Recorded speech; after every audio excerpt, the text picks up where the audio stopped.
Hey guys, so let's catch up. Let's grab a drink, sit down, and let's talk about where we've been for the past few years. First of all, thank you guys all so much for the happy welcome back. I'm so surprised so many of you guys are still around. It's been a crazy adventure. Definitely some of you guys have mentioned that you guys watched me when you guys were a kid, and then now you guys are in university. So let's start off with that.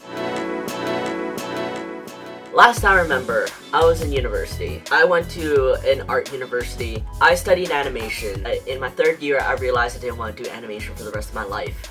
I had two choices. One, I could either tough it out, get my degree, graduate, just like do whatever I want afterwards. Or two, I could join another program, basically get reset back 2 years and then keep trying to get my degree. I already knew at that point that my university was kind of useless, so I was just like, I'll just tough it out, get that fancy piece of paper, and just do whatever, because at the very end of it, when it comes to art, it's nice to have like a fancy piece of paper saying what you studied and where you went, but it really also depends on just what you put out there. So, I graduated in 2012 with a bachelor's degree in fine arts and animation, which I never used ever since. I could do a whole video on this topic, but essentially I thought my university education was completely useless. It was really nice meeting some of my closest friends now in life, but likewise, in my experience, there was so much that I hated about my university and my education there that essentially just, it almost wasn't worth it. So this regret that I had of spending 4 years, of spending money, just this regret of going to that university specifically, possibly, fueled me to be better at anything I was doing. So when I got out of university, I realized my passion wasn't for animation. My passion was for illustration and graphic design. So for a year after university, I spent the time job searching because I was like, okay, I'll try to make the best out of it. I got no jobs. I essentially got no studio jobs whatsoever because I already knew coming out of university, I had no skills whatsoever that were relevant to any of the studio, any work experience, anything whatsoever. I was a completely useless person coming out of university. So I spent most of my time studying illustration. While I was studying that, I was also keeping in tune with like what's cool in the graphic design world, which is just like essentially going on Twitter and going on Instagram, following a bunch of artists and stuff like that, and just seeing like what I enjoyed and what, you know, I really gravitated towards. And I kind of learned through like referencing, through just observing and critically breaking down like what it is I liked about everything that I saw. Essentially, I just learned that way. I hated Adobe Illustrator when I first began. I paid one of my good graphic designer friends a crunch bar to teach me the basics of Illustrator, and then from then on I just figured it out myself. Job searching was going nowhere, and I was just frustrated because I just felt really useless. After a year of job searching, I figured, alright, I really like graphic design, I really like illustration.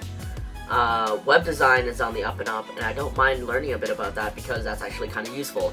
So what I did was I went to a college for a 1-year course that was basically teaching like web design and a bit of graphic design. I came out of that program, I was like on the ball. I pretty much knew a lot of what I was doing, and I got to meet, again, a lot of rad people going out of it. So after I came out of that, I still applied for some jobs now that I could look for web design jobs. I became a freelance designer of sorts. Also for a while, I had a huge interest in indie games. I wanted to be a game designer.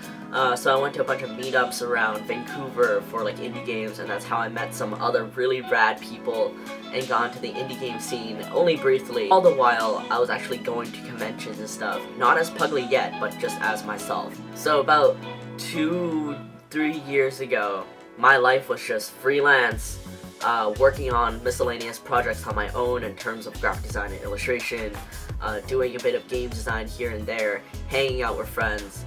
I was not making consistent or nearly enough money to be worth anything, but it just felt like I was moving along. Somewhere in the middle of all that, I fell into a really deep art block / depression because throughout the convention season, I just didn't feel like as an artist I had my own style, I had my own voice. I didn't know what I was doing as an artist. And then because of that art block, I just got depressed. Like, I would wake up every day and I didn't want to create anything, I didn't really want to do anything, I didn't know where I was going. Depressive state lasted for about 30 days or so, until one day I got really angry at myself, and I was like, Euge, you gotta do something. Like, you can't do this, you gotta do something. So I sat down in front of my tablet and I was like, Euge, what do you want to draw?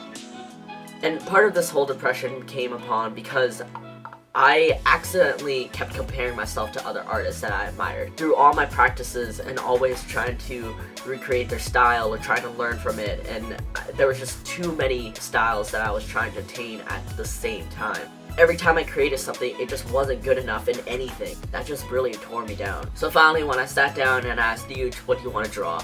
I said, fat, stupid things and food. Long story short, that's how Puggly came to be. For the very first time in life, when I drew Puggly shoved in a donut, I laughed, and I was really happy with what I drew, genuinely. I guess things started picking up. I would go to conventions with Puggly, and it would just feel great because people actually did enjoy the stuff I was making.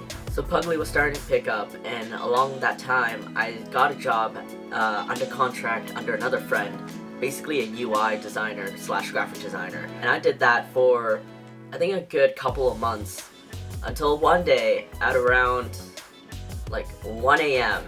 I was in my bed just on my phone checking Facebook, and lo and behold, I saw a job posting for Monster Cat. And for those who don't know, Monster Cat is one of the largest independent music labels for electronic music. Peggy and I have listened to a couple of their releases. I like most of their songs, and I didn't really know much about them. I actually didn't even know they were in Vancouver. I saw this job posting and I was like, they sound like a pretty cool company to work for. But I wasn't really sure because I was at this contract job, but my contract was ending quite soon. I sent the job posting to Peggy, and then Peggy just said, why not try it? So I did. The job posting was for a graphic designer. I joined along as a graphic designer. And then later on, I moved towards the merchandise team because they realized that I had experience in merchandising because of Puggly. And I was better at doing merchandising, and I had a lot more fun doing merchandising than I was graphic designing. I worked at Monster Cat for a year and a bit, and during that time, opportunities just rose more and more for Puggly, and it became a really difficult decision where I was juggling Monster Cat and Puggly for basically the entire duration that I was at Monster Cat. But for the last few months at Monster Cat, Puggly was just ramping up, and my day-to-day schedule was basically waking up at 8, going to work at 10, getting off work at like 6, getting home at 7, and then from 7 I would be working on Puggly until 2 a.m. In between that time I'd be like showering or eating or something, and then I'd go to sleep at 2 a.m. and then wake up again, and this was my repeat every day, Monday to Friday. My weekends were usually spent working full on Puggly or actually going out with Peggy because, you know, that's what a relationship requires. And I knew at that point that something was going to give. My health was already giving a lot, and I knew at that point that I had to either give up my job or my passion, and it was not an easy decision. It's not that it wasn't easy because Puggly was a risk still. I mean, owning your own small business and all that, even with all the potential opportunities it has, is still really scary. But what made the decision harder was that I really loved my job at Monster Cat. The people there are amazing, and when you say Monster Cat family, you really do mean Monster Cat family. So it was really tough, but after a long consideration, and also went a trip to Japan with two of my best friends, and just having that time to get away from everything to think about it, I decided if I don't capitalize on Puggly now, then I might not ever get that chance to ever again. So that's when I resigned from Monster Cat in November, and I've been full-time Puggly since. And for those of you guys who don't know Puggly, Puggly's my brand. I go to conventions with him, I make merchandise with him. I am licensed to a couple of companies at the moment.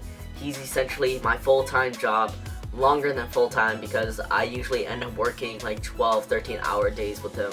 But this work is also my fun. That being said, owning your own small business and running on your own schedule has its own faults, but I'll leave that topic for also another video. And in all this, on November 3rd, that's when I started my hormone replacement therapy. Right now, as of recording this video, I'm 7 months testosterone, and it's been really rad. I'll save the discussion for me going on therapy for, again, another video. That's like 3 videos mentioned now, so I got a lot of work to do, I got a lot of catching up to do. That's essentially the gist of what you guys have not been in tune in for the past few years. If you're up for it, let me know how you guys are doing, and if not, let me know what videos you guys are interested in. I know from some comments on my intro video that you guys are interested in tips on running your own business. Can't say I'm a professional at it, but I can give you tips for sure and hope they work the best for you. If not, just tell me literally whatever you want. Until next time. My shirt is mad wrinkly, I'm so sorry.